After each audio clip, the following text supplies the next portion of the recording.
Henry Steele Olcott was not only an American journalist, colonel, and lawyer, but also the first formal American lay Buddhist and the first Buddhist missionary to the West, and thus had a profound impact on Buddhism in Asia, especially in Sri Lanka.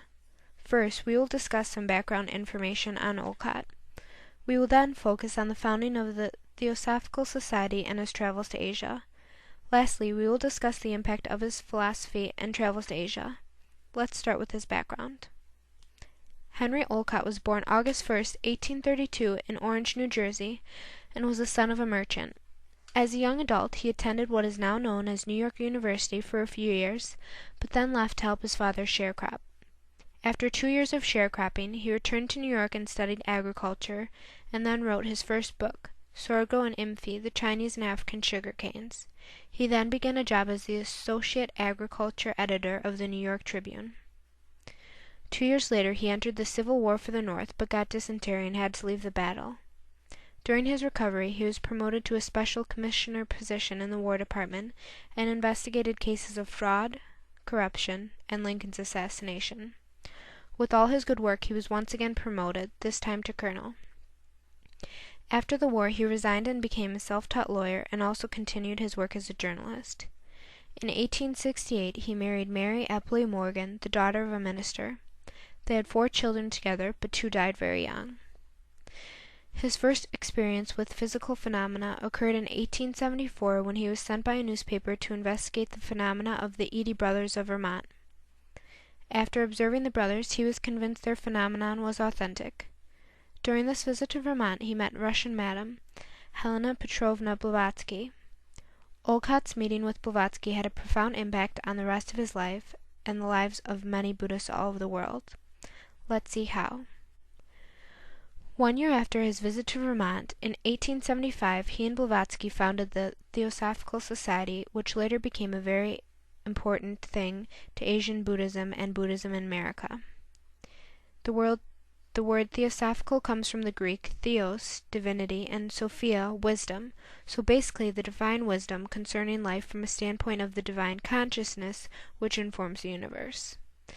The society believes in essential oneness of all beings, that all life originates from the same unknowable divine source, reincarnation, and karma.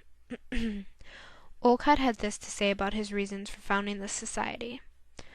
We are advocating theosophy as the only method by which one may discover the eternal something, not asking people of another creed other than ours to take our creed and throw aside their own.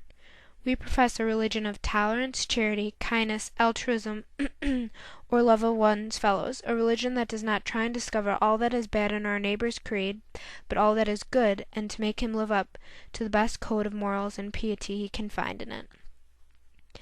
After creating the society in 1879, they moved themselves and the society to India and quickly began important work.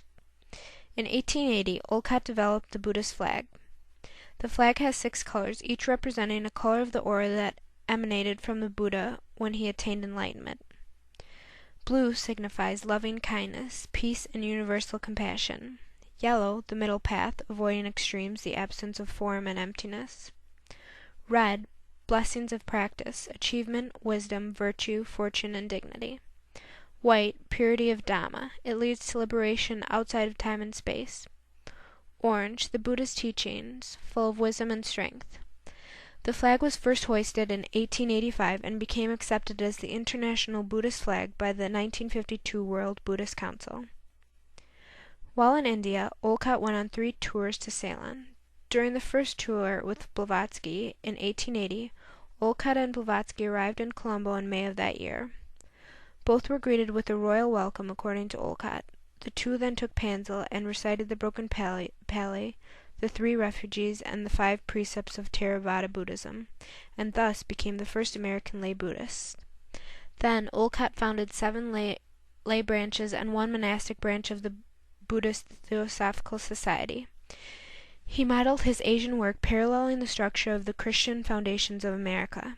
He explained, as the Christians have their society for the diffusion of Christian knowledge, so this should be a society for the diffusion of Buddhist knowledge.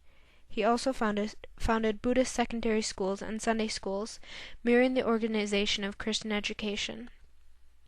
This brought Olcott much credibility and praise, and the Sinhalese people praised him as one of their own, calling him the White Buddhist.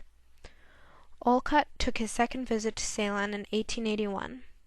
With Mohativ Gunada, the monk who spearheaded the first phase of the Sinhalese Buddhist revival, Olcott traveled the province, and villagers flocked.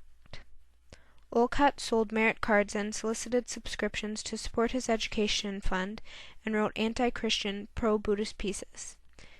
He took the Buddhist tradition to mean what the Buddha said and did, and thought the Sinhalese were ignorant for following more modern viewpoints.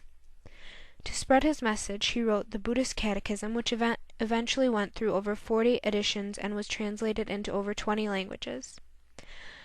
On his final tour to Ceylon in 1882, Olcott discovered the Buddhist Theosophical Society had ended and the revival had stopped. The money that was pledged to his education fund had never been collected, and Roman Catholic missionaries had taken over. To restart the revival of Buddhism, he asked for any monk to step forward and perform healings in the name of Buddha, yet no monk did, so he did it himself. He began healings, and news of his powers spread. Soon, people once again flocked to the Theosophical Society. He stopped doing healings when he became overwhelmed by the burden when the Theosophical Masters, people whom Blavatsky communicated telepathically with, told him to stop. Then, in 1883, in Kotana, a Buddhist-Christian riot occurred which ended with 40 injuries and 1 death. After the riot, Catholics and Buddhists took each other to court, but authorities dropped all charges due to lack of evidence. The Buddhists were very upset, and Olcott organized a Buddhist Defense Committee and went to London to represent the rights of his fellow Buddhists. He arrived in London in 1884, demanded many things for the Buddhists, and used leverage in terms of a rebellion if his requests were not granted. Only 2 of his requests were honored.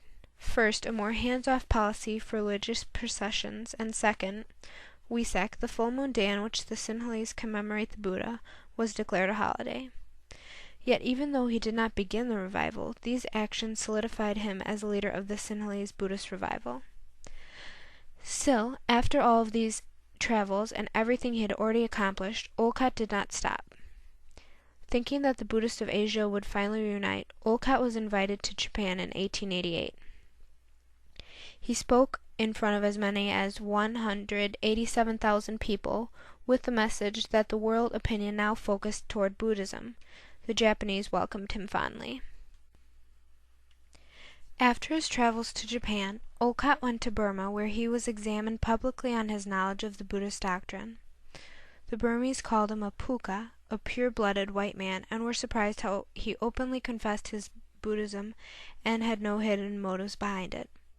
The Burmese then convinced him to try and unite Buddhists in an international league, something he had always wished to do. Olcott accomplished this task and persuaded the chief Buddhists of Burma, Sri Lanka, and Japan to sign an agreement on 14 points of doctrine, which later united all of Buddhism. Unfortunately, in 1907, Olcott died in Idar, India. Yet though he is gone, his memory is not forgotten. Many Sri Lankans fondly remember him. In fact, there is a major street in Colombo named after him, a statue of him in Mardana, and February 17th is considered a national holiday in Sri Lanka, commemorating his memory. However, Olcott is not only remembered as shaping Buddhism in India, but in fact all over Asia in such places as Japan and Burma. As we have seen, Henry Steele Olcott was a very prominent American Buddhist. He not only created the Theosophical Society, but also helped revive Buddhism in Asia and even created the Buddhist Flag. In fact, he was so influential that Sri Lanka honors his life each year with a national holiday.